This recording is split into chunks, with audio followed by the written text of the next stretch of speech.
Wholesale Hotline. I'm Brent Daniels. I'm Jamil Damji. And I'm Jerry Norton. And I'm Morby. Every week we bring you the best information on real estate investing. Be sure to participate in the comments. And subscribe. Enjoy the show!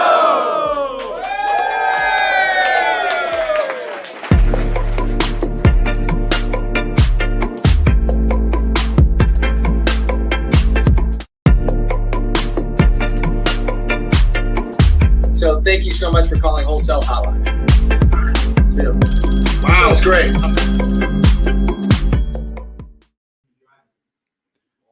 Welcome to Wholesale Hotline number 245. My name is Brent Daniels, Mr. TTP, and I am joined by the incredible Jerry Norton, all the way from Puerto Rico. He's partying. Check out the lights. He's going. Yeah, we got the disco lights going. That cool? Flipping master. That's what they call him. Excited to be here with you, Brent. I want to start by asking you a question here, Jerry. I'm gonna read something that was in a training manual that I got back in 2007. Okay. Yeah. And it says there are 3 major challenges to building your business. Okay. Number 1, getting your ego out of the way. Number 2, our inability to change our behavior. And number 3, a lack of commitment. So again, number 1, getting your ego out of the way. Number 2, our inability to change our environment. And number 3, a lack of commitment. What do you think of that, Jerry? Start with number 1, getting your ego out of the way. What do you think about that? You know, first thought is all 3 of those are mindset things. They're not even real estate related or tactical in any way. That's right. That's not a skill set thing. That's a mindset thing. Yep. Yeah. So let's see the first one there, ego. I think that's spot on because ego means you're proud. It means you know it already. It means nobody can teach you anything. It means you're bringing your experience and your upbringing, your environment, what you already have, and you're letting that lead out rather than be a perpetual learner, right? Like everybody's your superior in some way. So that ego kind of prevents you from that. Your ego prevents you from making mistakes because you got to know everything. You got to do everything right. You can't take any responsibility because your ego is telling you that it's not your fault. It's somebody else's fault when something doesn't work out. Yep. Your ego's the number one. I think the most detrimental thing we as human beings have is our ego. Like our battle every day is to fight that ego. The biggest one for me as a young entrepreneur starting out in 2004, 2005, 2006, getting into it, starting to build some momentum was I thought that people worked for me, Jerry. I thought that they worked for the boss. I was going to be the boss. You know what I mean? I wanted to be the leader. I wanted to be in control. Came from a sporting background, you get good grades, you get top 5% in the class and graduation, all those things. And I was rudely awakened. I mean, dramatically awakened by the fact that people work with us. They don't work for us. And that's a big, big, big difference. You know, maybe back in the day when there wasn't a lot of jobs going around, there wasn't a lot of opportunity for really good income. Maybe back in the day there was some of that you work for the man type of thing. But I think those days are over. What do you think? Yeah, I mean, most of the time my employees get paid before I get paid. Yep. You know what I mean? Like yeah, everybody comes first when you're the entrepreneur. So yeah, definitely. Like you guys grab some chairs in there. We treat it like a family and these are your people and without them, you're nothing. So definitely. Well, it's a huge difference. And it's even one that I think that people slide. It's a slippery slope when you hire VAs and then you just like, you know, you kind of run them like they're supposed to know what they're supposed to do. They're replaceable. Yeah. They're only, you know, $4 or $5 an hour. So who cares? Right. And these are the people that are supposed to be getting you leads. These are the people that are supposed to be finding you opportunities, following up with your leads, you know, building up your pipelines and they work for you. Yeah, we had a couple of years ago. I've got a group from the Philippines, and they do our customer service in the training business. And they had their big flood, and I bought all our VA team. I bought them all generators, and I put them up in a hotel for like a month.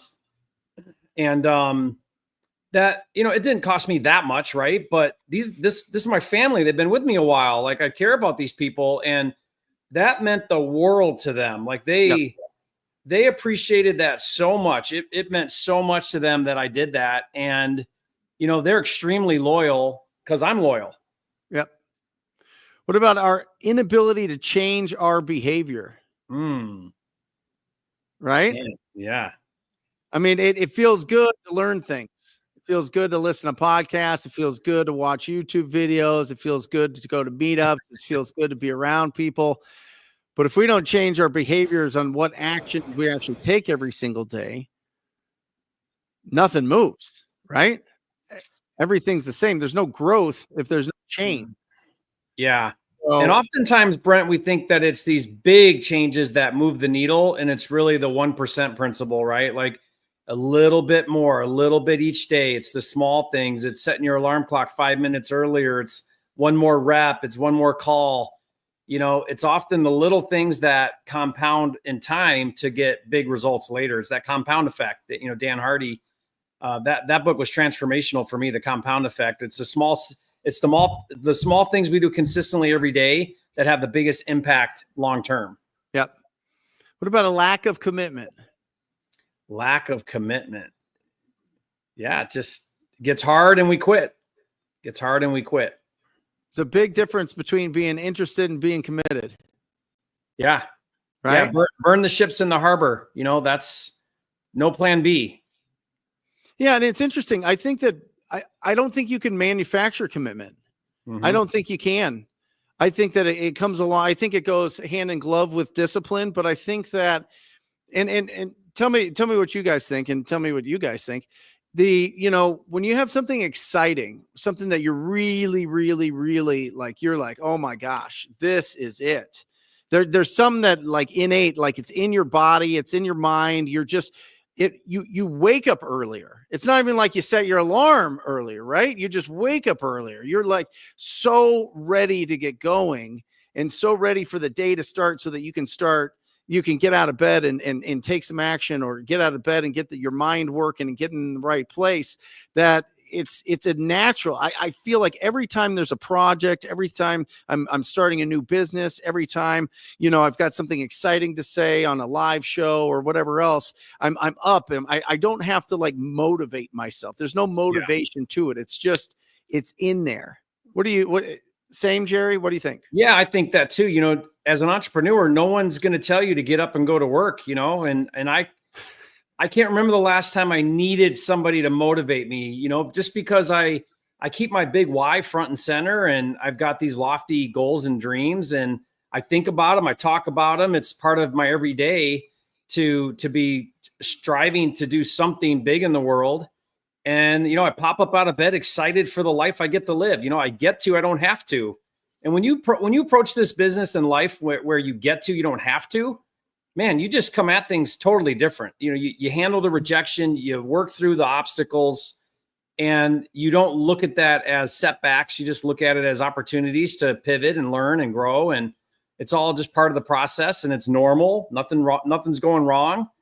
And it's when you put that constant effort in and you're consistent with it, that's when magic happens. Yeah. It's when you get lucky. It's when all the luck happens. Yeah. Come on up. We got a question already, Jerry. Guys, put your questions in the chat. We're going to be able to go through a lot of question and answers. Tell them your name. Hey, tell them your height and your weight. Yes. Tell them. No, I'm just kidding. I'm Yusuf. I'm 5'11". Yusuf. My weight is 171, and I love you, Jerry. There we go. Yes. Hey, Yusuf. Yes. So I have a problem with the triplex right now. The agent is telling me that I don't like wholesale, but if you can find me a buyer with no inspection period, I could give it to you as a wholesale. Mm-hmm. I don't know what to do. Well, so this is you're in a precarious situation, because here's the thing. Hey, if you put time, energy, and effort into that deal without having a contract, then you run the risk of them selling that property to somebody else after you've put a bunch of effort into it.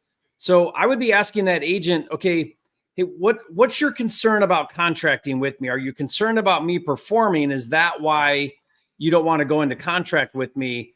There's an objection there that I would be trying to uncover, and then I would be trying to reassure that agent that I'm going to perform on this contract.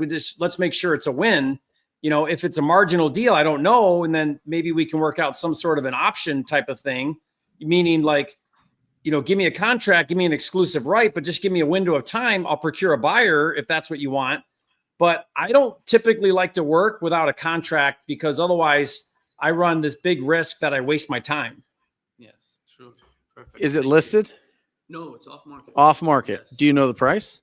Yes, it's he wants 350. Yeah, 350. He bought it for 425. He bought it for 425. He wants 350, and we're offer at 300, 310. Okay. Yes, but he's willing to go down if we secure the buyer. If we Okay. secure, so the reverse. Yeah, but he wants 350. You want 310. Yeah, but he's willing to do it if there's no inspection period. Okay. That's why 310. Why is it important for him to not have an inspection period? He's not a fan of wholesaling. That's why. But that's what he said. I don't know what to say to him. Okay, got it. Brent, but he'll let it go for 310. So he's willing to take 310 for it? If no inspection. Yeah, but is 310 a deal? Is 310 a deal? Is 310 a deal? Yeah. And what's the earnest money? How much earnest? 10K non-refundable. I mean, how much do you believe in the deal? If you believe in the deal, I'd put the 10K down and do the deal. But you know, how confident are you in the deal? He's gonna call the agent. Do you want to do it live? Should we do it live, Jerry? Yeah. Yeah, let's talk to this agent. Come on over here. Guys, do you want to see him do it live? Can you guys give him some love? Give him some love. Give him some love. Give him some love. Let's go, Yusuf. You got this. Ammar Shlonik. How are you, Ammar? We're gonna talk English. So, if you said that we could do a deal if no inspection period and we can find a buyer for you, right? Yeah. Yes. So, how much is your final? You said that if we go under to at 310, we could do a deal, right? No, that's not to work. Then what? 340. 340? We talked that last time. You said we can go down if we could secure the deal at with no inspection period, 10K non-refundable now. Yeah, no, the market changed. Now I start the permit as the situation will be now easy. So, Easy now. so, Everything's clear now. so what's the deal for you, Ammar? Then 340. last, can you come down price, man? I'm Arabic. You're Arabic. Yeah, so because I already started with a structural engineer, with architect. No worries, man. Then I love you. Take care. And, Okay, bye. All right, good. Give it up. Give it up. Huh? So Well, that was Yusuf, easy. So, will you get the address from him and see if it's a deal?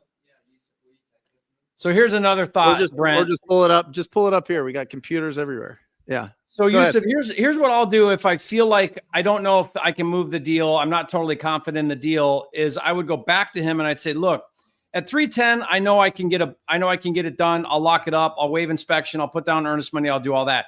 If you want 340, then you got to give me some time. I'll still move it to my buyers and maybe I can get you a buyer, but you can't lock me in with non-refundable. Give me some time. Give me an option or give me some due diligence. Give me 5 days, 7 days. Let me see if I can get it done at your number.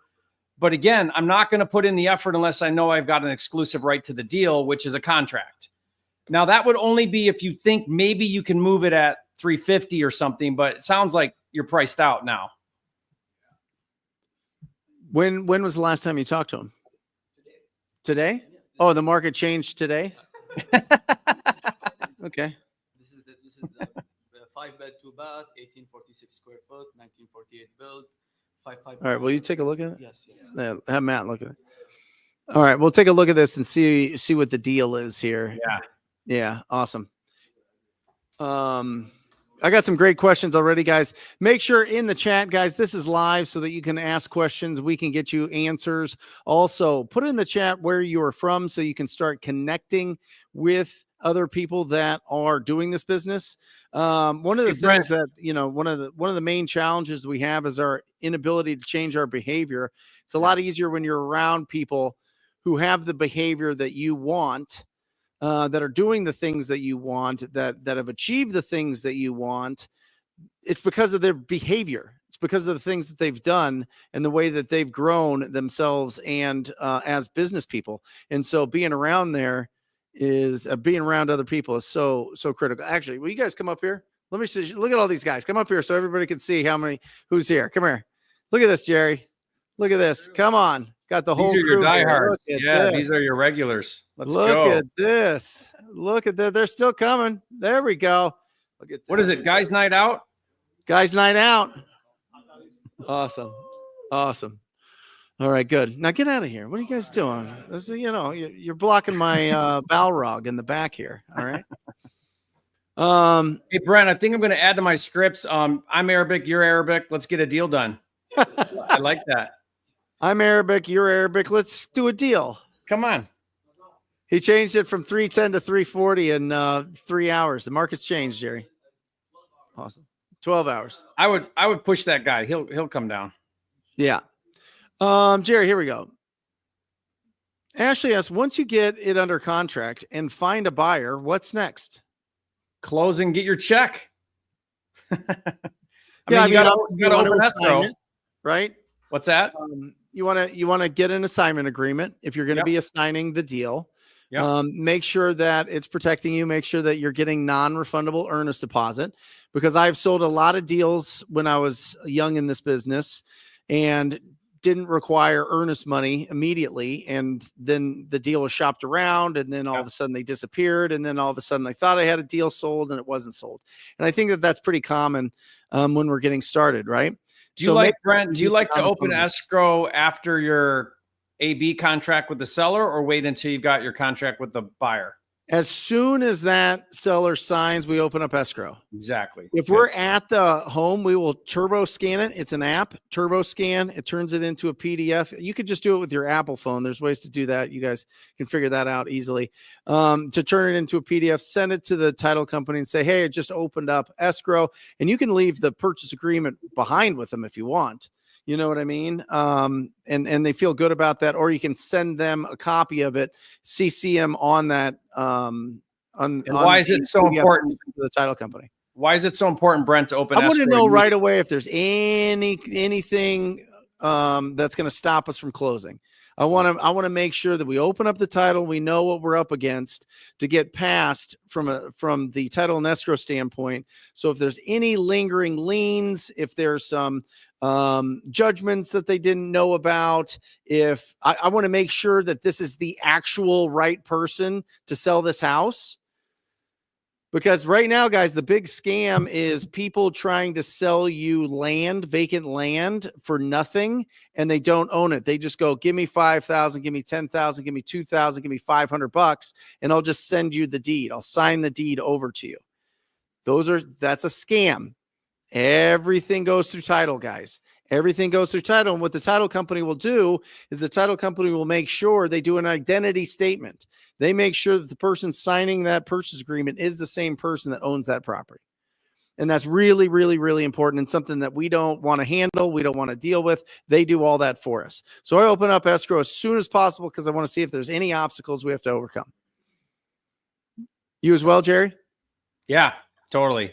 Yep. Because I don't want to go through all the hassle and waste all the time when there's an IRS lien or they're not even the owner of record and all that. So definitely. Yep. Awesome. So Ashley, hopefully you got one under contract. That'd be awesome. And hopefully you already have your buyer, which is fantastic. Assign it to them. Make sure that they put in their earnest money. I don't care if it's your mom or your grandpa or your brother or your best friend. Make sure they put earnest money deposits down. Lock that deal in, and then just make sure that everybody's moving forward towards the closing date. Moving forward, right? Stay on top of them. Awesome. Brent, I love this question here by Kathina. Where'd it go? Kathina Campbell. Back a few questions. Yep, got it. That's a great question. Yep. Well, here you go. We just deal with it. We just got one right here, right? Yeah, that's a scenario there. 340. He's at 310. When the question is, When sellers give you a final number that you can't meet, do you walk away or still try to negotiate with them? Yeah, I've got a couple thoughts around this. First of all, Brent, I think it's very important that you adopt the mindset that we're in the business of finding motivated sellers, not creating motivated sellers. Yep. So that's a big shift in the way that you're looking at the situation. You're not trying to force somebody into a lower price. You're not trying to force them into a deal that works for you and not for them. The best deals are when all the stars align. They're ready to take your fast, convenient cash offer. You're able to get in there with a nice deep buy that you know you're going to win with. I think it's a scarcity mindset to be trying to carve out $2,500, $5,000. I just don't like skinny margins. And I get all my partners and all my wholesale operations. I'm constantly pressuring our team to go deeper, be willing to walk away from the marginal deals, because when we tie up our team and our bandwidth on a 5K deal, what that means is it means we're sucking up all that bandwidth and we're going to miss out on the 40K deal because we're all screwed up doing all these tiny little deals all month long. Yep. And the tiny deals are the hardest deals because they need the most hand holding. They got the most issues. Like, just go find a good deal and be willing to walk, stick at your number. What I found is more times than not, when you're confident in your number and you're willing to get up and walk till you get that number, you end up getting that number. Not every time, but you end up getting that number way more. And I'd rather do 5 deals at 25K average wholesale fee than 10 deals or 20 deals at 5K a profit. Yep. It's just better. Margin over volume is always better, in my opinion. It's interesting, Jerry. So my disposition manager, Jeremy, just stopped comping for my acquisition team. He's like, I'm not gonna comp for you. You guys comp and go out and lock them up. We went from 25K average to 32K average, 7K bump, right? Because they want the buy number. I want to go in there with confidence that I know what we can offer on this deal, right? Without any cancellations, by the way. That's another big thing. Because they're a little uncertain, so they just stay deep to make sure they're good, and they walk out of there with the deal still. And they're willing to walk away. Yeah. They're willing to walk away. And Ryan, my acquisition manager, has not gone on an appointment in. Actually, we locked up one, but it was a weird agent referral. He hasn't gone on a single appointment in 9 months where it hasn't been multiple offers. Yeah. I mean, Brent, if you're not averaging at least 15K a deal, you're probably losing money and you're going to go out of business. You're going to go out of business. Yeah. Because your cost of contract, unless you're just doing dispo. Unless you're doing direct to agent only. If you're doing a direct to seller model, you will go out of business if you're anything under 15K. Yep. Yeah, I think that if you're selling deals for other people and you're getting them without a marketing budget, you're going direct to the agents or getting them off the MLS, that's fine. But I would challenge that. I would say that it's very hard to replace yourself in that business. Yeah. If you're not averaging 15K or more. Just telling you. And that's depending on the market, If you're in Phoenix, you're losing money at 15K. Yep. I would say, listen, Jerry hit it. We're deal finders. We're not deal creators, right? The buyer sets the value. What you need to say to everybody, and the mentality that we all have to have is, I'll never tell you what you should sell your house for. I can only tell you what I can buy it for. That's the spot. Right? That's where you have to play. I can't tell you what you should sell it for. If you wanted that, talk to a real estate agent, see what their expert opinion is. For me, this is the price that makes sense to us based on the condition and based on the market circumstances. This is where we're at. And the profit that we want to make on it. And so that's the mentality going into it. You have to be able to walk away, and you have to be able to be really, really, really strong at the discovery process. How do we really understand what's going on in the mind of that seller? What is their problem, and what's the solution that they want? We got to find those out for sure. I remember, Brent, this was in my flipping business, my fix and flip business, but same principle applies. I was doing 80 flips a year on average. I was averaging about 80 fix and flips, which is a big operation. But I was doing entry-level homes. I moved out of the like 150 price point, which this was 20 years ago or almost 20 years ago. So different numbers, but same idea. Yeah. And I moved from like the 150 up to the 300 to 400 price point. The following year, I still was doing wholesaling, but the following year I did 10 fix and flips, not 80. And I made more money doing 10 than I did doing 80. That's it. But And I think life you need was to get way those better. reps, right, Jerry? You got to get those reps in. You got to be able to recognize potential, because if you make that mistake with those 10 flips, it's a problem, right? And I mean, with any of them, but I assume they're higher priced flips, right? Yeah, I moved up into like the 400 price point instead of the 150 price point.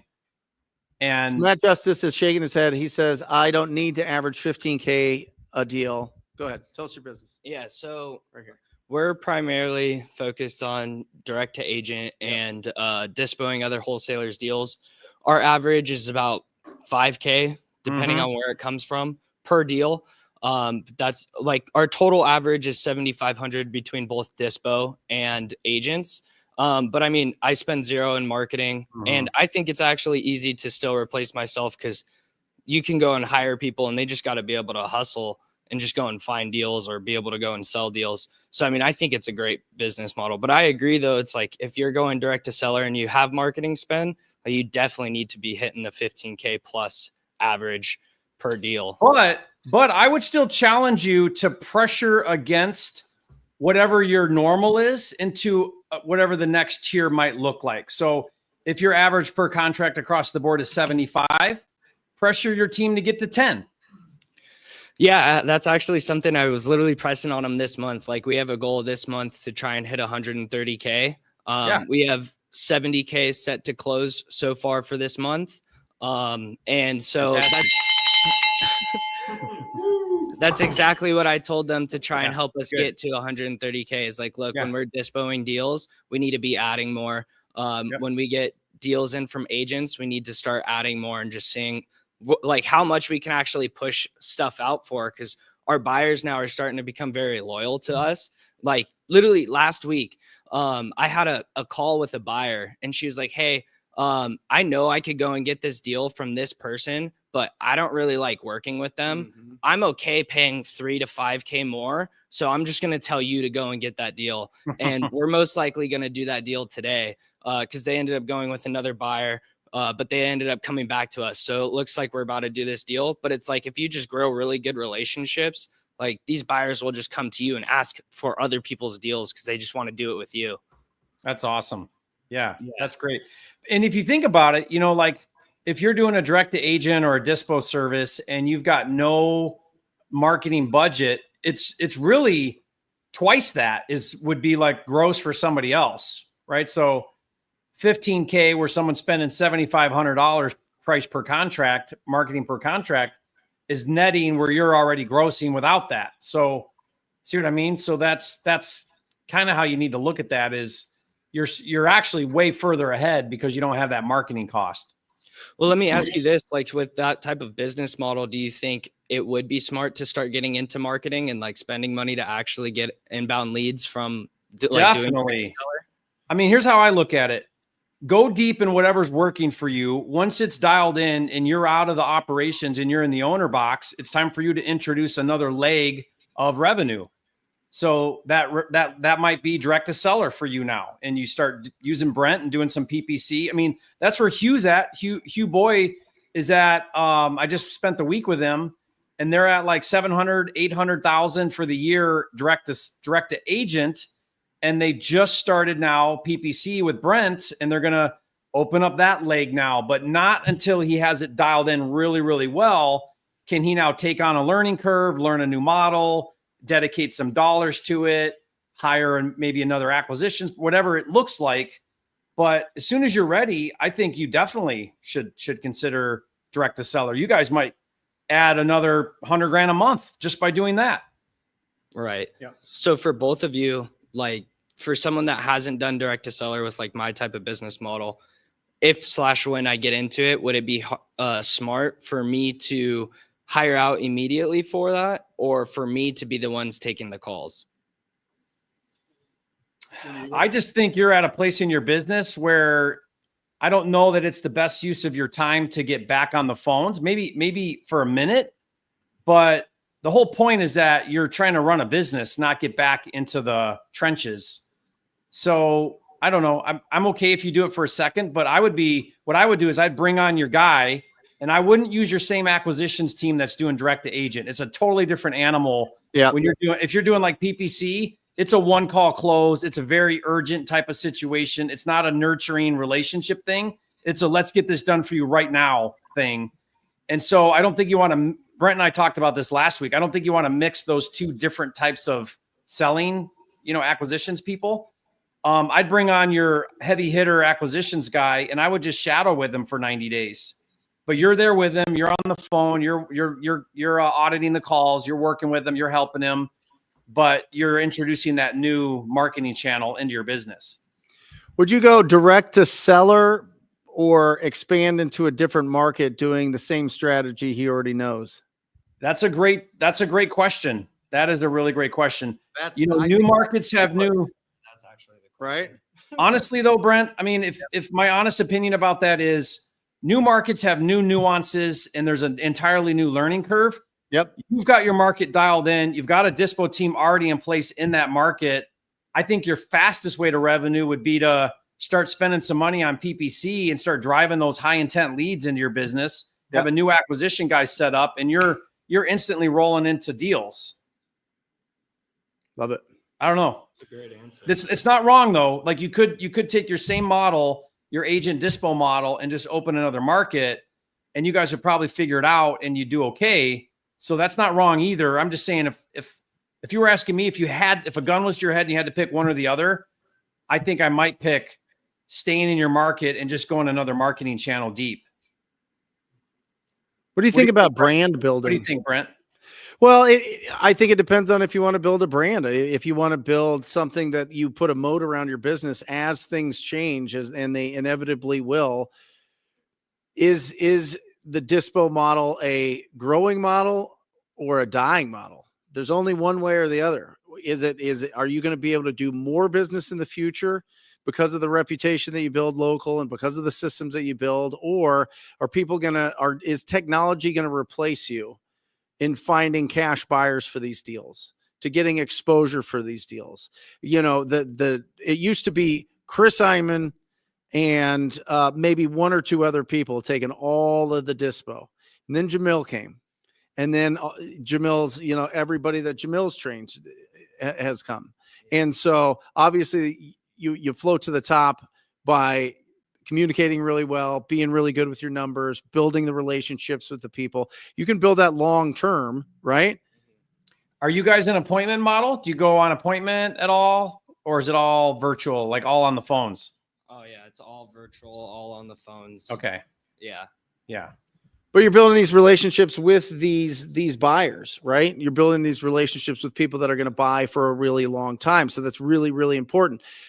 Flipping over to what I do, I mean, we might get a couple Christmas cards here and there from people that we've worked with, but beyond that, they're in the wind. They're gone. It is not this is not like a let's hug each other and make a bunch of money together business.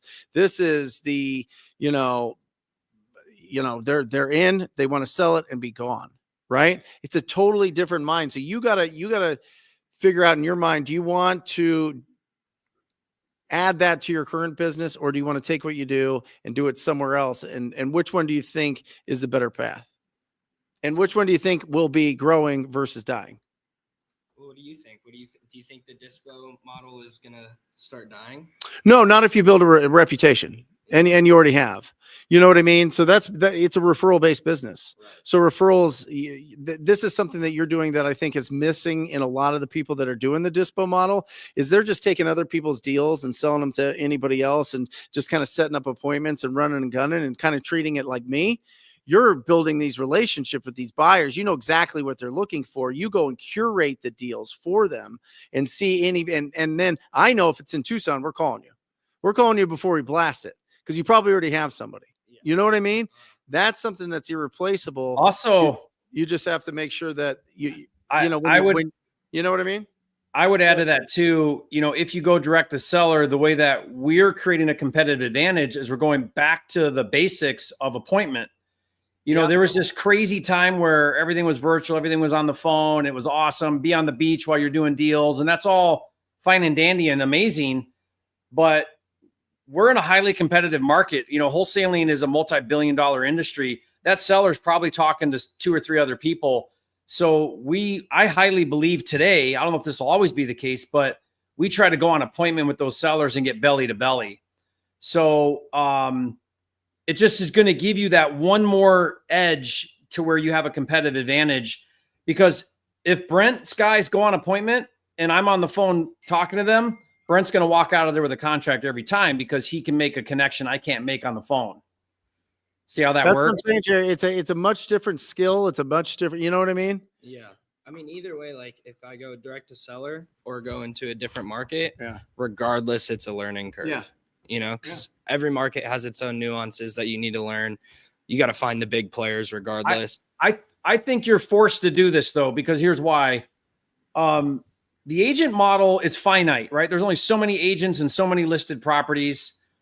To a certain extent. Now, maybe Jamil would argue with me on this, because they can sit down on unlimited, listing appointments and there's so many deals out there. But you know what I mean? There's only so many agents that you can connect with. So once you start going direct to seller, there's an infinite amount of motivated seller lead types and marketing channels. And you open up an entirely different world of opportunity when you go direct to seller on acquisition. So you don't need to leave your market if you're feeling like you're kind of capping out, like, man, we're sort of hitting our ceiling with agents and dispo. In order to grow, we need to open another market. You could just open another marketing channel and hit an entirely different segment of sellers that you're not touching right now, right? And stay in your same backyard and stay in your same playground. What that does, I think, is it continues to build your brand. Because now you just get more known with your buyers, more known in the market. You're getting Google reviews now on that stuff. You're starting to show up on page 1 on Google with your company name. In time, all those things start to happen, and SEO starts playing a role. It's just you're investing in your market when you stay. Right. What does your gut tell you? I don't know. I've been so 50-50 on this. This is something I've been thinking about for like the last 3 months. Yeah.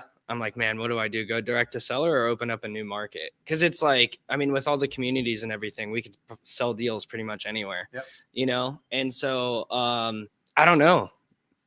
Either way, I'm excited about it. It's growth, opportunity. It's super cool to be in this position. Yeah. So I don't know. I'll probably try and make a decision before the end of the year. Good. Yeah. Awesome. Cool. Keep us posted. Cool. Heck yeah. Well, give it up.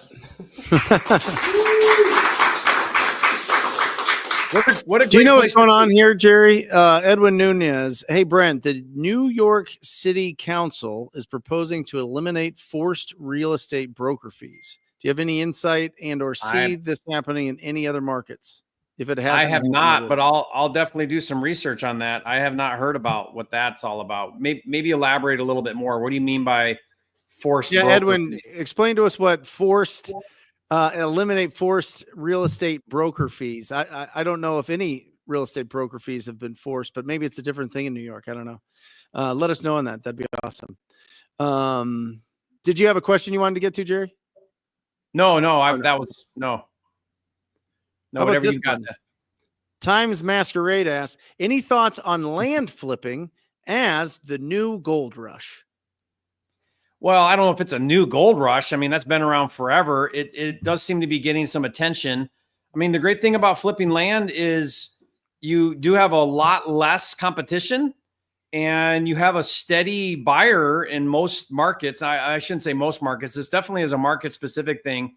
But yeah, land is a great way to flip where you get to eliminate the house. So less to analyze. There's these big builders and developers and spec flippers.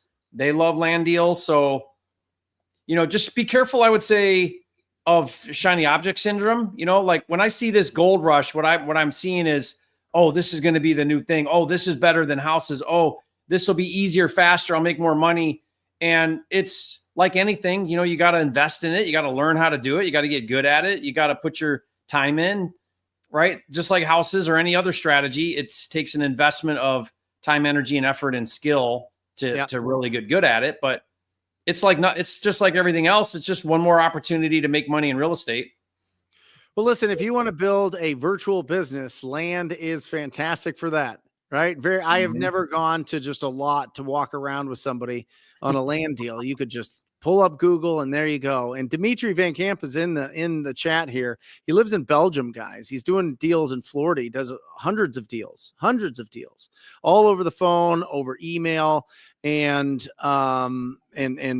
loves land, and most of those deals are land, and he's doing bigger land deals. So if land's something that you are interested in, just understand that there's a smaller pool of buyers for it.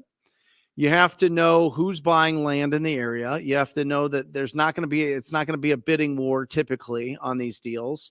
I have found that in our business, except for the stuff that's been really good areas, the land deals seem to be a bit lower, probably a third lower in total income that we get from it. And so they're just smaller deals typically. It just depends. I mean, you could do a monster deal and throw there's really three different types of land buyers, and you got to make sure you understand what you're dealing with. There's land banking is what they call it. And these are people that like to buy land on the outskirts of town and just sit on it. So they're just parking their money and they're hoping that, you know, the town's going to expand and Walmart's going to come in and they're going to offer them millions of dollars for their land. And it's just a place to park money on an up and coming area, but they have no intent to do anything with it.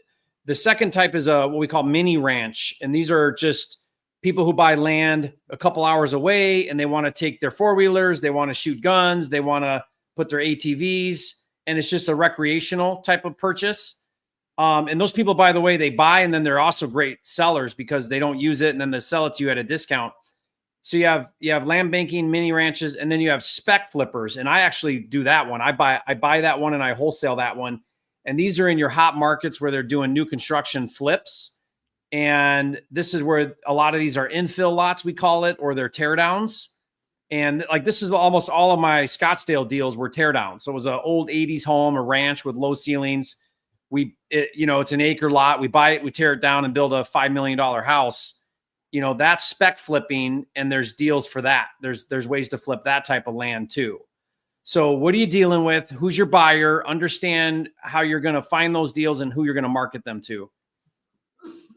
Yeah, love it. Here's a good one. BT Cruza asks, have you noticed any change in skip trace quality after many companies are switching to free skip traces? Yeah, I think skip tracing is becoming a commodity. You know, it's becoming the next thing. You know, we offer amazing packages with prop wire, and we're seeing everybody else kind of move in that direction.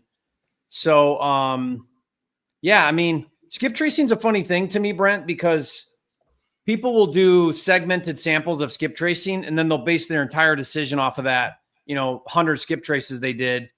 And skip tracing's hit or miss. You know, I think you can never really expect better than 70% return, and success rate is pretty good.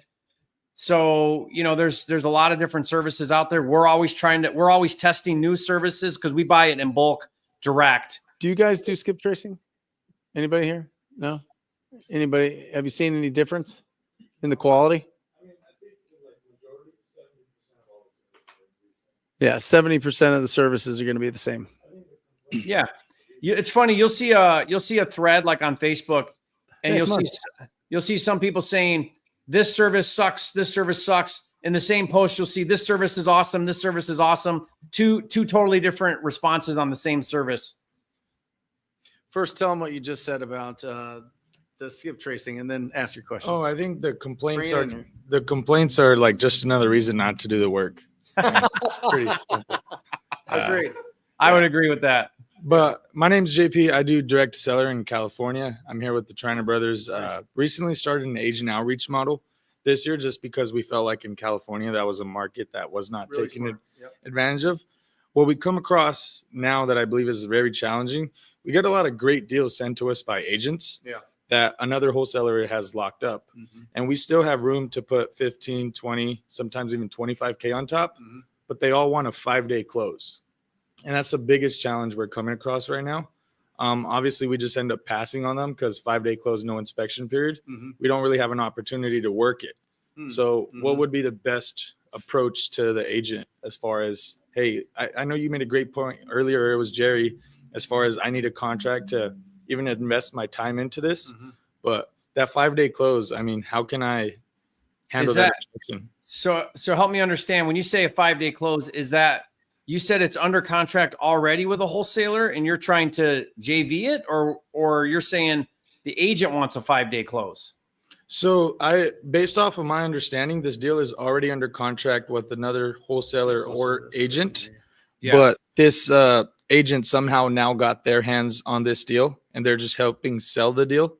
And all of them are insisting for a 5 to 7 day close with no inspection period. Can you see the contract? No, they don't even ever send it. They just ask us, can you close on this in 5 days? Yes or no. And the obvious answer is always no, because we don't really know what we're working with. And we end up passing on a lot of those deals, but I can see that we can make money on top of those. What I would do, here's my guts telling me that they had a 30-day close and they're not getting the deal done. And now they're running out of time and they're at the wire and it's a Hail Mary with you to try to get it done. I bet you if you track those, they're going to go back on market and you'll have a shot directly with the agent at getting that contract. Now they're even more motivated because it fell out. Are these on market? No, they're off market. Off market. Yeah. Oh, they're off market. Yeah. So, but I bet you the same thing still applies, Brent. They're probably just out of time on their contract. Yeah, I think it's a filtering mechanism that they're using. They want to know that you can close fast. So I don't know if it's necessary that they're going to put that on the contract, on the assignment that you're going to close in 5 days, unless they already own it. I would look at who owns the property.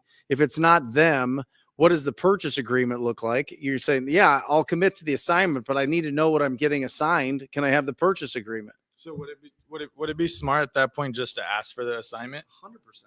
Okay. Yeah. I got to look at it. Like, send it over. I got this covered. They can go with supreme confidence and then see what's going on there. Yeah. They got to give you enough time to at least understand when is it closing? Who's the title company? Is title clear? Is it ready to close in 5 days? Is the seller ready? Is it vacant or occupied? You know what I mean? Like you can get into some of these things, but get them on the phone. Don't just do text. And right? what was the contract date? Because that's what I'm saying. If it was a 30-day, if it was a 30-day close and they're bringing it to you with 5 days left on the contract, well, that's sort of a them problem, not a you problem. Yeah, I think with you just adding that perspective of they're just running out of time gives me a lot more leverage. So thank you. Appreciate it. Yeah. Thanks, guys. Yeah, for sure. Give it up. Great questions. Great questions so far. Great questions. Max has put this question a bunch, so we'll go. Can you give me more info on the land? A family member has 40 acres in Arizona desert, and I was thinking of a succulent nursery on part of it. In Arizona? What are you going to grow? Tumbleweed? Yeah, I mean, Max, it just depends on where the land's at. If it's out in the middle of nowhere, here's the rule of thumb. I'll make it super easy for you. See how much the tax assessed value is on that property and offer 10% of the tax assessed value if it's in the middle of nowhere. If the tax assessed value is $4,000, offer them $400. If it's $4 million, offer them $400,000. It's not going to be typically, but that's where you want to be. And especially if it's just like raw rural land, like it has to be a no-brainer deal. It has to be almost like they're giving it to you for free. So one, find out what price they expect, and two, use that rule of thumb if it's out in the middle of nowhere. Now, if it's in town, typically you want to be about 10% of what a brand new house would sell for. So they put a house on there that is $450,000. You want to go at $450,000, and you'll probably sell that you want to be at $45,000, and you'll probably sell that for $55,000, maybe $60,000 to a builder. But typically builders want to stay within that 10 to 15% range of what a new house will sell for. And obviously that affects if it's, a neighborhood that's $150,000 for a new house in the area. You want to be at like basically $500 because you're selling it for like 10 grand. And so, and you're probably going to sell it to a neighbor for $5,000. Let's be honest. So 10% of what a brand new house will sell for, if it's in town, 10% of the tax assessed value if it's out of town. There's obviously nuance to that, but that'll get you pretty close. All right. Here you go, Jerry. Chris and Vanessa asked, what formula do you use to determine a good deal? Is it different for on market versus off market? Well, I mean, your exit, whether it's on market or off market. So I don't know that really plays into it. A buyer is going to pay what they're going to pay. And I mean, there's different ways to look at your exit. So the biggest thing you got to ask yourself is, what are buyers willing to pay for a property like this in this neighborhood or market? And that's your job as a wholesaler, to figure that out. And it's going to be different everywhere based on price point and demand and all the things. What does a buyer want to pay for this property in this market? Whatever that number is, that exit number to a buyer, subtract my wholesale fee, whatever I want to make on the deal, and that's where I need to acquire it. So wholesaling, when you really strip it down to the bare bones, it's what will a buyer pay less my fee equals my buy price. And this is where every single wholesaler has to become a master in their market. They have to invest in their market. I can tell you, is that going to be a landlord that buys that? Is that going to be a flipper that buys that? Are they buying at 78 cents on the dollar, 82 cents on the dollar? When I talked to Hugh out here, when he came out to Puerto Rico, and I sat down with Hugh, you know what he does? This guy's brilliant. He goes back and they track every single deal they wholesale. They follow that deal all the way to the flip when the cash buyer fixes it up and flips it, and then they reverse back to their acquisition or their exit price to the buyer, and they figure out what's my average percentage right now at any rolling time that buyers pay. And right now in Atlanta, it was like 78% is where they're at. So he knows his formula is ARV times 78% less the rehab number, less my wholesale fee equals my buy price. But how does he know that? Because he's investing and taking the time to figure out what are the buyers paying so that I can know how to put deals together. The number one skill to develop first, guys, is what will this sell for totally fixed up? We call it after repaired value. But this is the toughest part, because you get that number wrong, either up or down, and it's going to throw off your deal big time. This is you should look at every comping video that Jerry has, everyone that I have, certainly everyone that Jamil has, and really get good at understanding, okay, in this subdivision, in this area, the highest sale that's similar to this property went for this price. And that's where you base it off of. But that is the toughest part. And then it just what you subtract from there is determined by what your buyers are paying. And you don't need to know that up front. You just have to know, typically, if it's in a very populated area, it's going to be anywhere from 82% to 75%. If you're in a major market, it's going to be somewhere in there. It's going to be 82 to 75. Here in certain parts of Scottsdale, Tempe, Phoenix, it's 82%. We know that like the back of our hand. Minus repairs, minus what you want to make on it is your max allowable offer. All right. So there's a little bit of play between 82 and 75. Now, if it's rural, if you live in a place that has 100,000 people or less, maybe 200,000 people or less, it's going to be closer to 70% minus repairs. Okay. Then this is really important to know. Now, if you're in San Diego, if you're in Seattle, if you're in Denver, if you're in Miami, if you're in some of these markets where everybody wants to live in these certain areas and there's a lot of economy there, you could go probably 100% minus repairs because somebody's going to want to live there, or somebody's going to add on to it, or somebody's going to do something. So there is nuance to it. I understand that that's frustrating, but if you understand what is the highest that this will sell for, once it's fixed up, once you get that part done, you can start getting really good at, is it 82? Is it 80? Is it 78? Is it 75? Is it 70? What is it? It's usually not lower than 70% minus repairs. If you want to make this very, very, very simple, you're going to get really close here. If it's above 250,000, offer 50%. If it's between 250,000 and 100,000, offer 35%. And if it's under 100,000, you want to be around 10%. So it's 10, 35, 50. It's going to get you pretty close.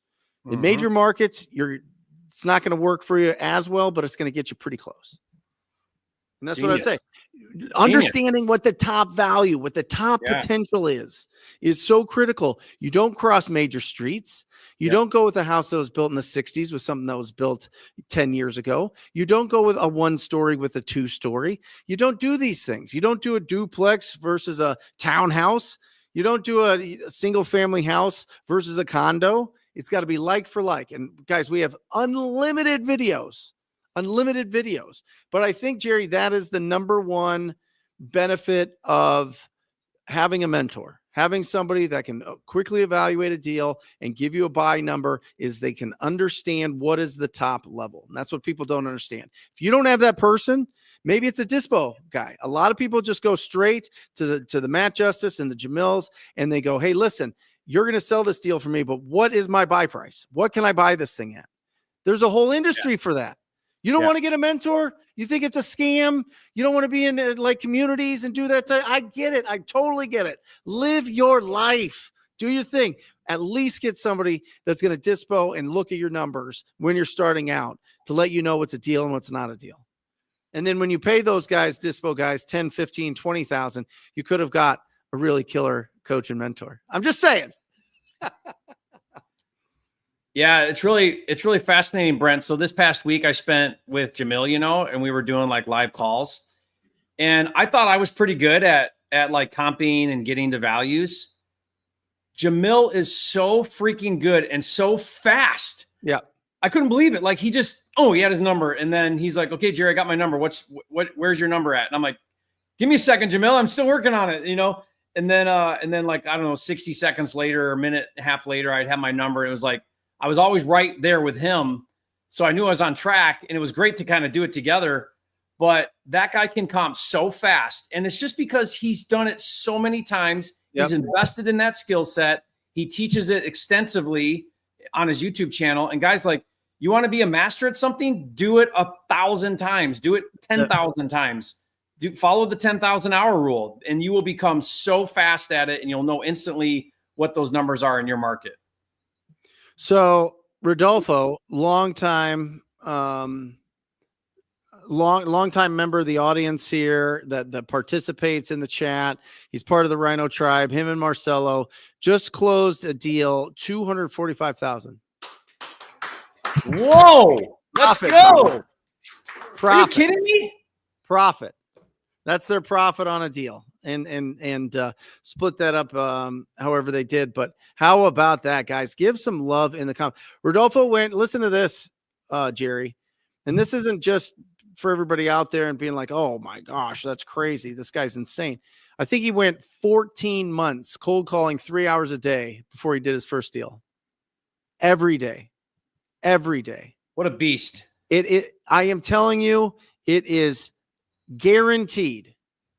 Eventually, it's just you cannot lose unless you can't lose. No, that guy can't lose. If you talk to enough people, and by the way, he's in Miami.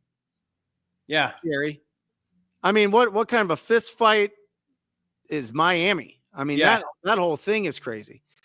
Closed it. Did an incredible job. I want that guy. Give him some love. I want that guy when we're down by 3 and bases are loaded and it's the 9th inning and you're at 2 strikes. I want that guy at bat. You know what I mean? Like that's the guy I want. Because that's a warrior there. That's a fighter, man. Yeah, he's incredible. I mean, he literally is. I mean, you should see him. He's shredded. He looks like a fighter. He's like one of those CrossFit freaks.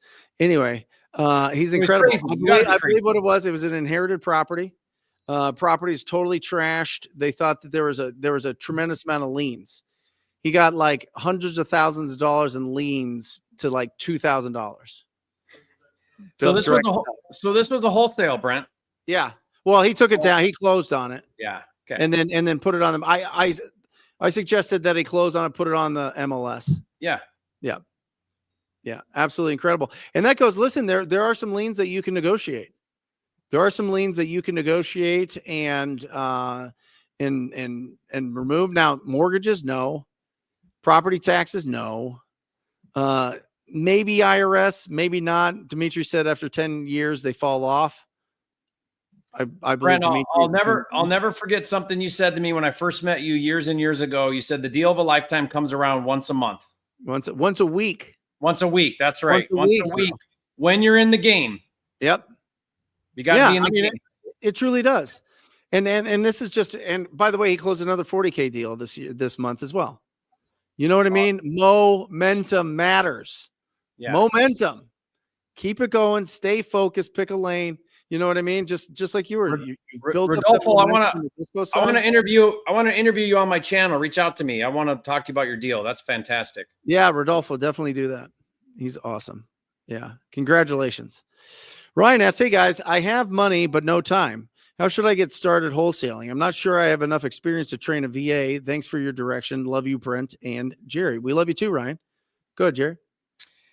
Well, by the way, don't feel bad, Ryan. Like that's most of us when we get into this business, time or some time and no money.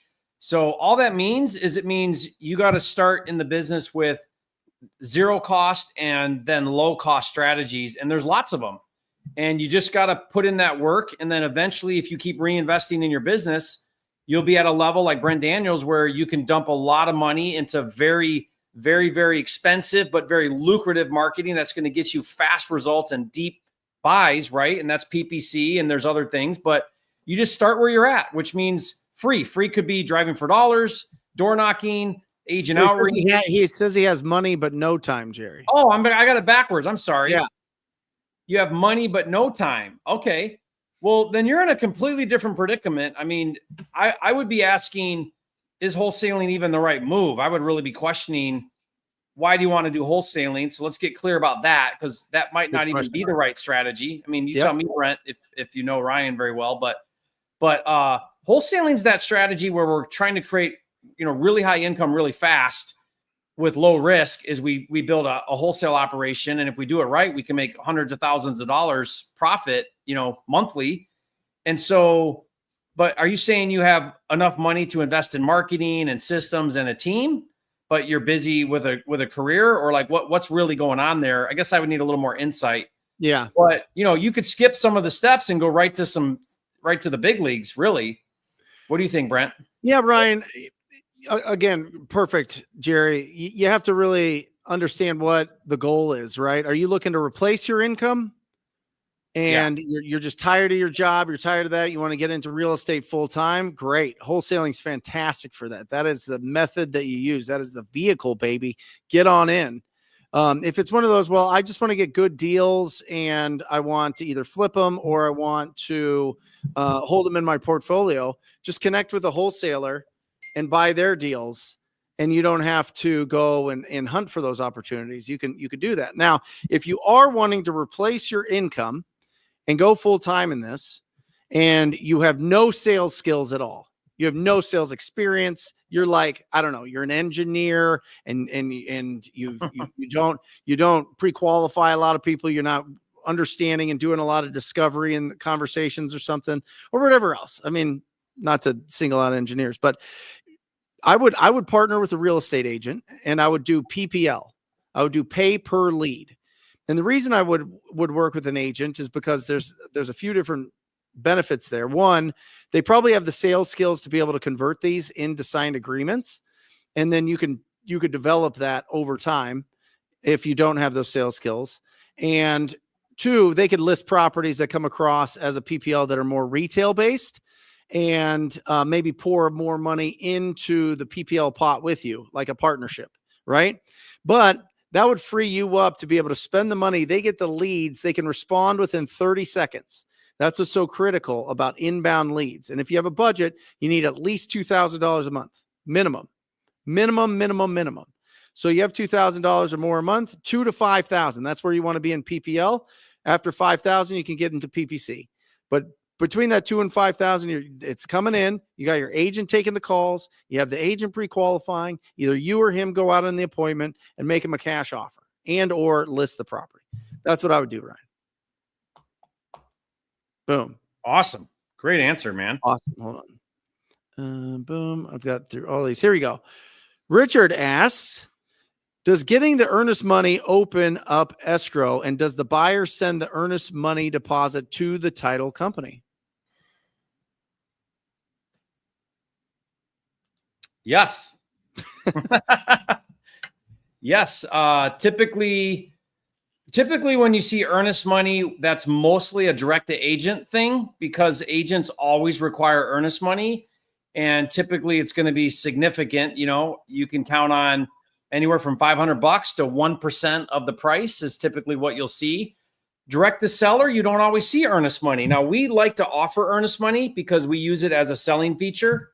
In other words, hey, are your other offers you're getting, are they giving you earnest money? Oh, they're not? Well, you know, we do, and here's why that's valuable. So we use it as a sales tactic because we can. But a lot of sellers aren't expecting earnest money. So it's not that it's necessarily required. But typically then you're going to open escrow. And then when you get your buyer's going to pay non-refundable earnest money. And we always get that. And we always make it significant. It's got to be impactful. It's got to be enough to where that buyer's not going to walk if they change their mind. So we like to do 5,000 in earnest money, sometimes 10,000. Yep. Right. So that they're really serious and it's non-refundable. And yes, they have to submit that to the same title company we opened escrow with the seller. You're going to want to verify that they turn that earnest money in, that it's there. You're not really going to count that a deal until that earnest money is in escrow. But yes, that's typically how that works. Yeah. Earnest money deposit is a fun knob to turn when you're negotiating with a property owner.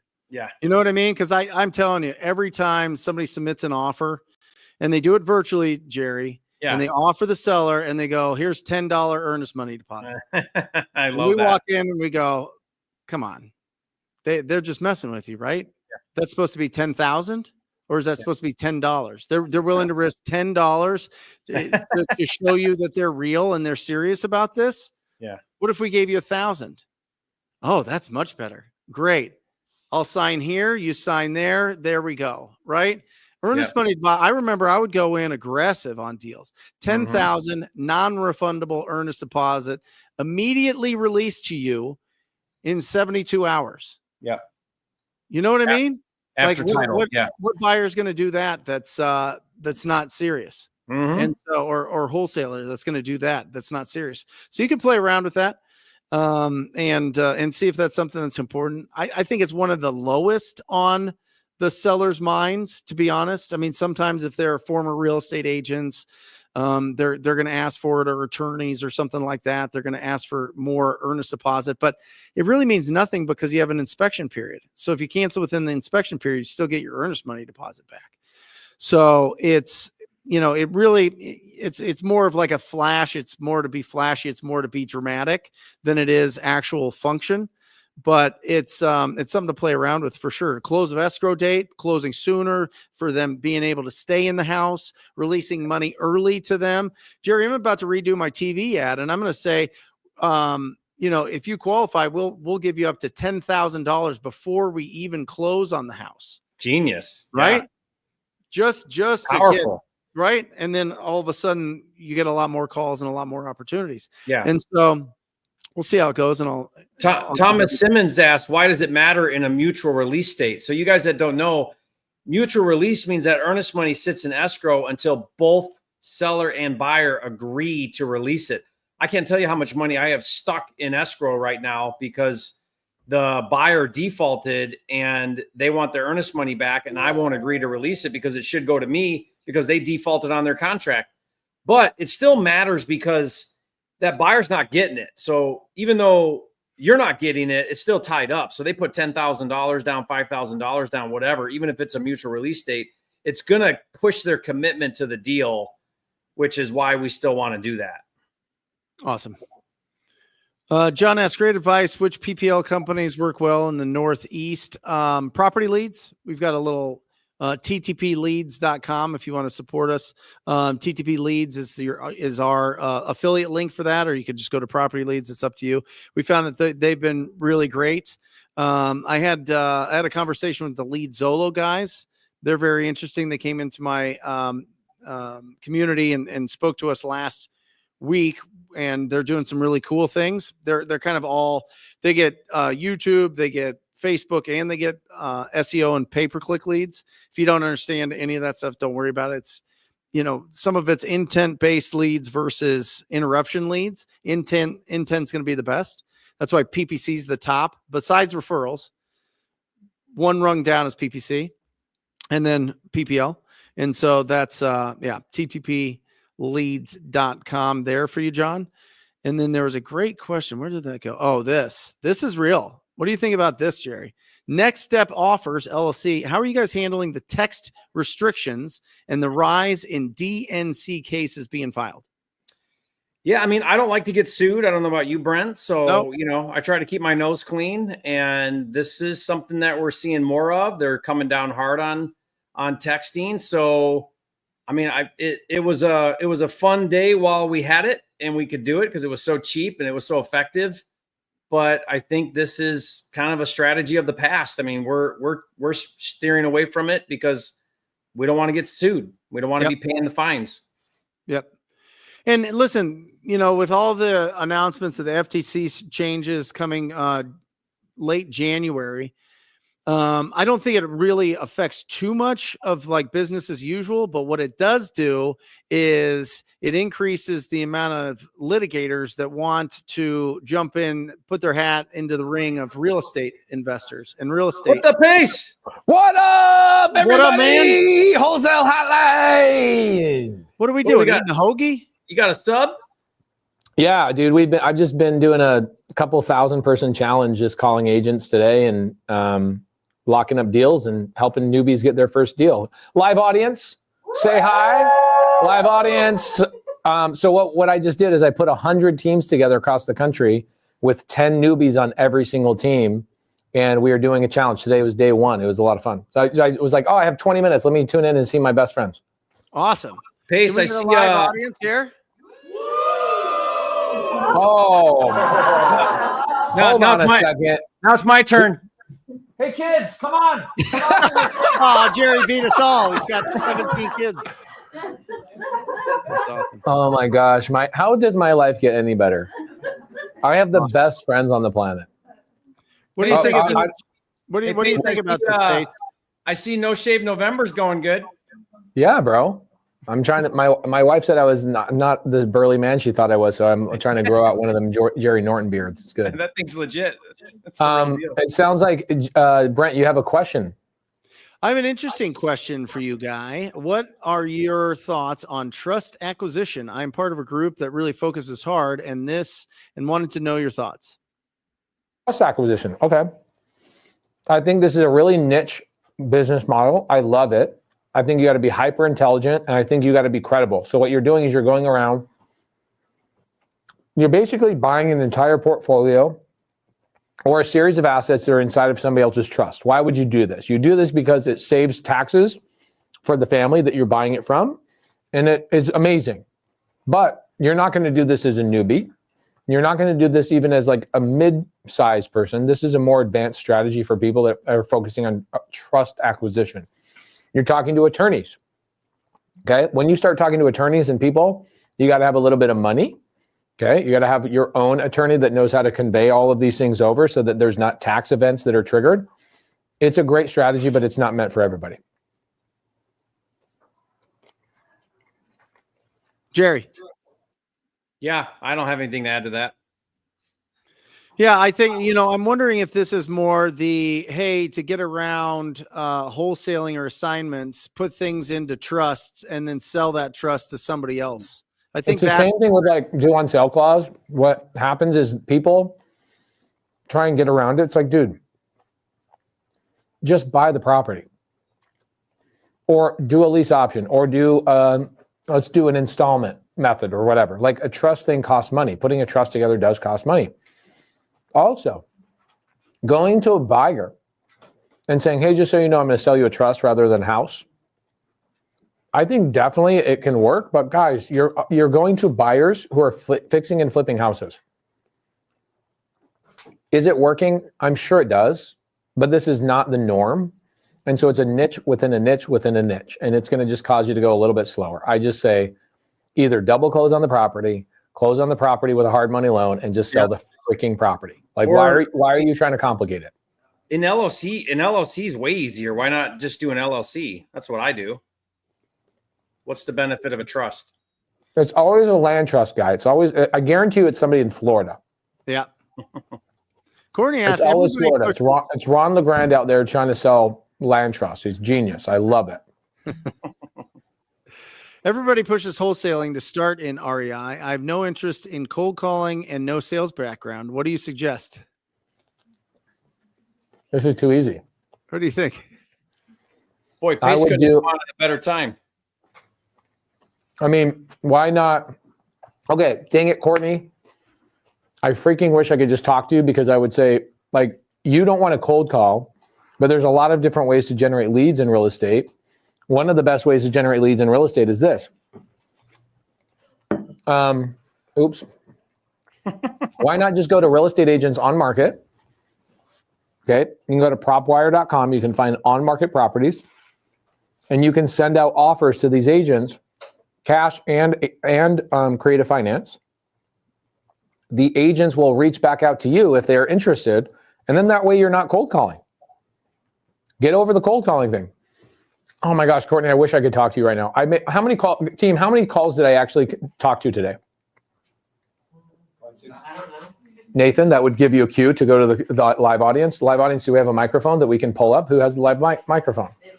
Man, y'all are slacking, like straight up slacking. Trisha. John, you were in here most of the time? I wasn't here the whole time, but I think when I was in here, it was like 4.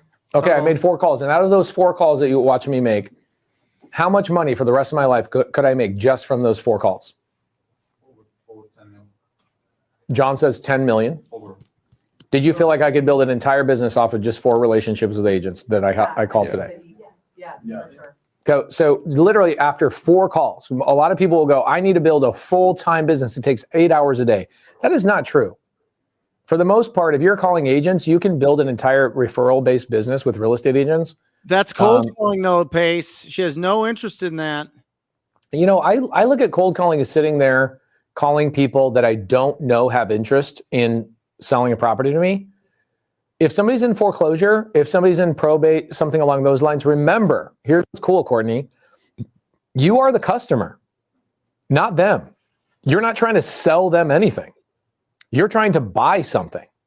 Okay, I'm not going house to house to house trying to sell insurance and cold calling on people that I don't know whether they want insurance or not. I'm calling people that I already know want to sell their property. And I'm saying, hey, I already know you want to sell your property. It'd be like, well, I want to buy a car. Great, where do you go? Go to Craigslist. Okay, but I don't want to cold call these people. Think about that. Think about that. If I want to buy a truck today, could I go on Facebook Marketplace and see a truck? Sure. Yeah, but I can't buy it because I don't want to cold call. They're already asking you to call. They're already asking you to call. Trisha Flake, gosh dang it, what a great answer. They're already asking you to call, Courtney. It's not cold calling when they're asking you, please be my customer. Okay, so I would get over that mental thing. I would challenge too, Pace and Brent, the idea, Courtney, around no sales background. Whether you're cold calling or doing any type of inbound, outbound marketing, sales is just a skill that you want to develop, and you want to put that at the forefront of everything you're doing, because you will always need persuasion. You're always going to need to sell your vision to your employees, your team. Bro, your she's partners. a woman. How is she not have sales experience, bro? You do. You probably do have great sales skills. You just do your don't hair. recognize That's a sales. That's a sales presentation. You are selling people on yourself. Is that not correct? Yeah. So 100%. you want to, if you've got some sort of negative connotation around sales, I would really work on that mindset, because sales, being good at sales is the greatest skill you'll ever possess. Like, that's not something to be ashamed of or afraid of or think something bad about that. If that's icky to you, then you're going to show up really poorly around everything you're doing, because sales is everything you're doing, not just wholesaling, but whatever you end up doing, it's sales. So Hey, embrace Jerry, that. Does your wife ever sell you on ideas when you don't know it? Oh my gosh. Yeah. I mean, that's every conversation we have is, this is what I want and think and believe. And right. I mean, that's sales. Here's why, and follow me with this vision. And so, I mean, that's all sales is persuasion. Yeah, I think what is the goal, Courtney? If people are pushing you, then nobody wants to be pushed. What are you getting pulled to? What are you interested in? Are you just interested in having a portfolio? Are you independently wealthy, or do you have excess funds that you can purchase rental properties responsibly? Can you do that? Then do that. You know what I mean? That's awesome. Are you looking to replace your income with real estate? Well, then that's a different thing. Do you want to be an agent? Do you want to be a flipper? Do you want to be a wholesaler? How do you get active income coming in? Do you want to be a transaction coordinator? You know what I mean? So there's a lot of different avenues there. I guess it just depends on what the goal is. If anybody's pushing you towards to start wholesaling as REI, you're going to fight getting pushed. I fight getting pushed, at least. So maybe I'm just putting my own personal perspective in here, but if you don't want to have a lot of conversations with people and make a lot of offers, then maybe buy properties from wholesalers and flip them or put them in your portfolio. I like that. I also like the transaction coordinator thought. In fact, I've got one of my transaction coordinators with me right here. Jade, look at the camera. Hey guys, this is what a transaction coordinator looks right here. By the way, we all look different, but yes, we all look different. Okay, they only come in this form. They all come in this form. Okay, Jade, you also have beautiful hair. Is that not part of your sales presentation? It is absolutely part of my sales presentation, and I write it off on my taxes because. Oh, really? I really do. So I should get my hair did. Yeah, you should. Okay, I got it. Okay, so as a transaction coordinator, do we have a lot of people that learn how to do transaction coordination that don't want to be cold callers? Absolutely. Give me one or two things that's great about being a TC instead of being a Pace Morby. You don't have to find the deals. They just show up. You help keep the chaos at bay. Oh, 100%. I think Ella Ray does a lot of TC work for Jerry Norton. She's trained by Molly and you. She does. What does Ella Ray do for you, Jerry?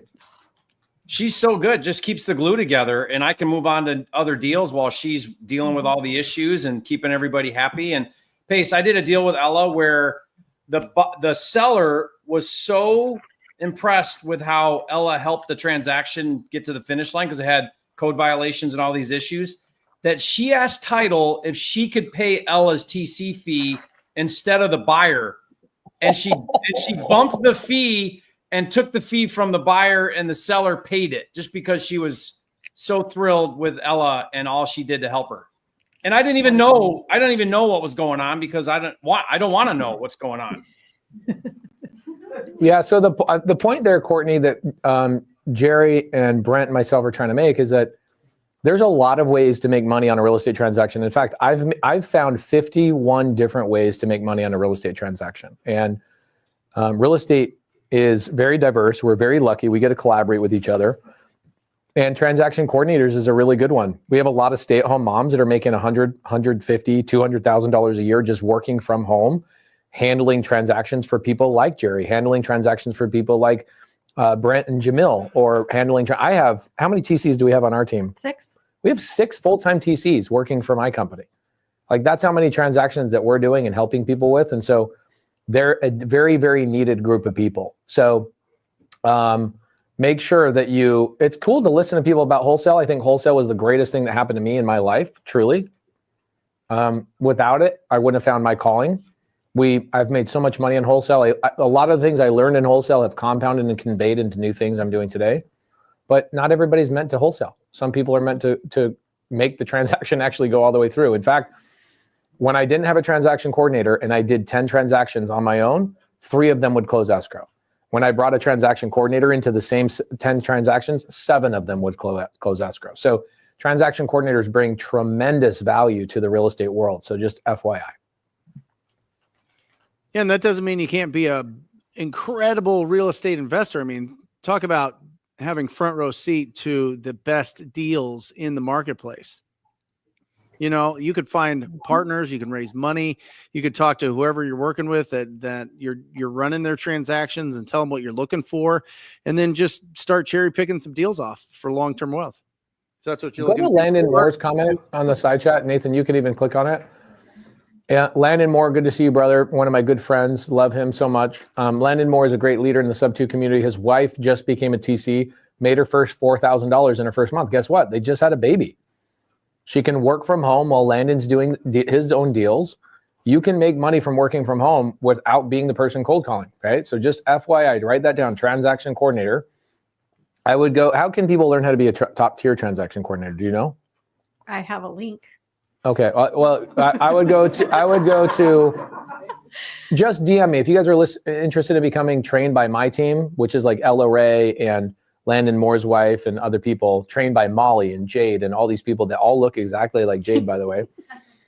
Just DM me and I'll give you a link.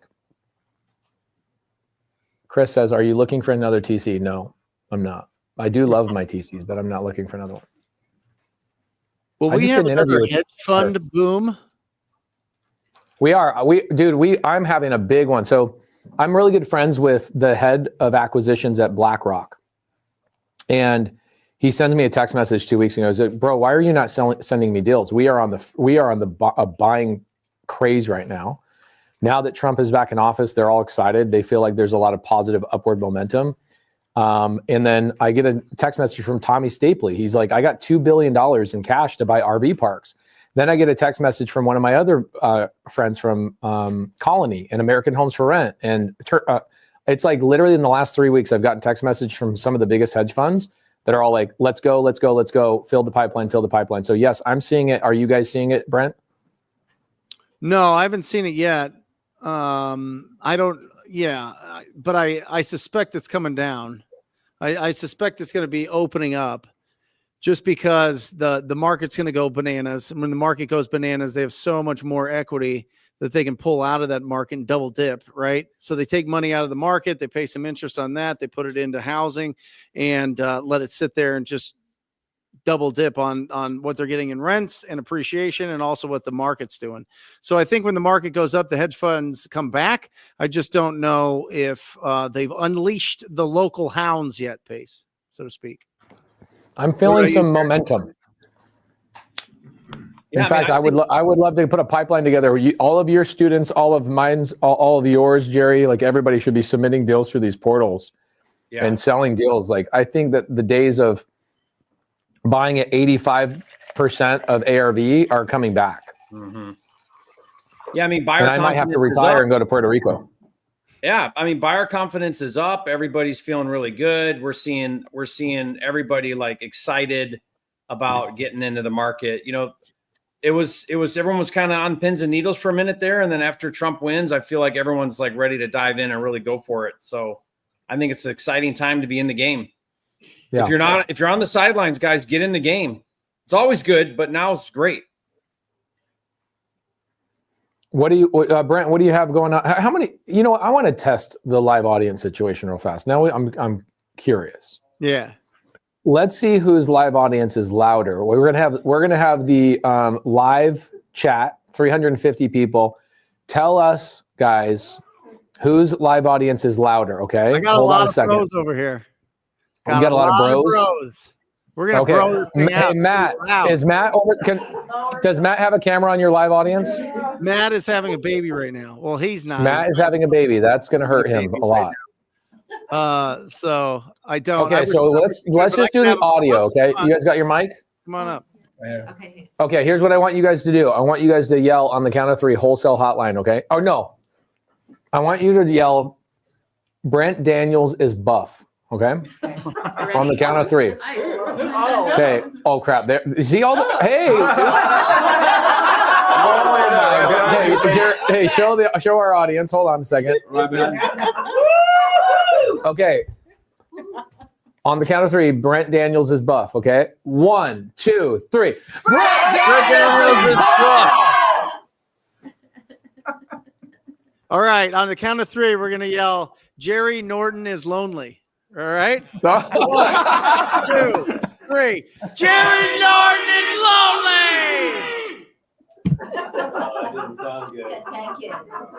Where's my crew? It's bedtime. It's 9:30 here. Everybody's in bed. That's how you rig a system right there. You know Jerry's going to lose. It's the only thing I could beat Jerry at right now. Guys, how did we do? Everybody in the side chat, how did we do? Was it Brent's crew or was it our crew over here? We had a cheat code. All right, we had what? Steve says Brent's 100%. Yeah, it's way. Oh my gosh, we crushed you. Anyway, before we wrap up, I'm curious, Brent, what do you have going on this week, brother? What do you have happening? Live show this Wednesday, marketing strategy for 2025. Join us live. That is at what is it now? Noon Eastern Standard Time, 9 o'clock Pacific Standard Time. We're going to be going live on the Brent Daniels YouTube channel. How about you, Jerry? Just a regular week of working on stuff. We just got done with our agent workshop with Jamil last week, so that was a blast. And yeah, just putting out content and working on deals and having a good time. Love it. I have one thing. I'm going to be showing up to Wednesdays live with Brent. I will be there, guys, hanging out. I love watching Brent stuff live. I'll be there on Wednesday. You guys should be there too. I also am booking my flight this week for Jerry Norton's February 14th, Valentine's Day couples retreat in Puerto Rico. Let's go. If you guys are trying to get laid more, get paid more. Brent, do you guys have, or I'm sorry, Jerry, do you have a link to like getlaidgetpaid.com or something like that? I'm going to buy that domain. Is there a domain where people can book to get to the relationship couples retreat in Puerto Rico where my wife and your wife and us two will be there hanging out with people that are trying to better their relationships with their spouses? Hey, wait, my squad's coming. Guys, come say hi. Oh, there we go. Hey, look, I got the diaper squad.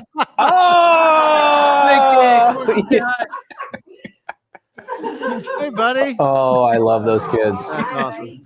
I love those kids. He's so confused right now. He's like, what am I doing? Yeah. You won. All right. Brent, I will let you wrap up the show. It looks like we froze on my side anyway. Guys, I love you so much. Brent Daniels, we love you. Jerry, we love you. Thank you guys for letting me jump in the last 20 minutes. Thank you, thank you, thank you. And that's it for Wholesale Hotline number 245. We'll see you next week. Love you guys. See ya. Love you guys. Later. Or just say squat up. So squat up and enjoy the show. Yeah. Yeah. Okay. 1, 2, 3. So squat up and enjoy the show. What are you doing? I didn't say nothing. Why? I don't know. Okay. So squat up and enjoy the show. Cool. I think we should use the one where Jamil doesn't say anything.